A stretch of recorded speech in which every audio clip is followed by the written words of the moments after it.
नमस्कार दोस्तों, बहुत ही बवाल और धमाल मचाने वाला अरविंद अकेला कल्लू जी का बहुत ही बड़ा मूवी आ रहा है, जो कि बवाल धमाल से भरपूर एक्शन जैक्शन से भरपूर होने वाला है। देख सकते हो इसमें लव स्टोरी वाला भी सीन दिया हुआ है, जो कि मूवी के नाम है वजूद। बहुत ही बवाल और धमाल मचाने वाला मूवी बताया जा रहा है, जो कि अरविंद अकेला कल्लू जी की आंख में आंसू देख सकते हो। यानी इसमें लव स्टोरी वाला और बेवफाई भी इसमें होने वाला है मूवी में, जो कि देखिएगा बवाल धमाल मूवी होने वाला है।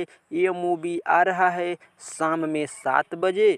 बहुत ही बवाल धमाल मचाने वाला मूवी नज़र आ रहा है, जो कि इसमें गुंडा का रोल लिया है। देख सकते हो पोस्टर में बवाल धमाल ये गुंडा के रोल करते हैं, और अरविंद अकेला कल्लू जी का इसमें एक्शन वाला सीन है, जो कि मारधार से भी भरपूर होने वाला है। देखिएगा, ये आ रहा है शाम में 7 बजे रैप चिक यूट्यूब के चैनल पर। देखिएगा बवाल धमाल मूवी है, शाम 7 बजे आ रहा है रैप चिक के यूट्यूब चैनल पर बवाल धमाल मूवी। मिलते हैं अगले नेक्स्ट वीडियो में, तब तक चैनल को सब्सक्राइब कर लीजिए।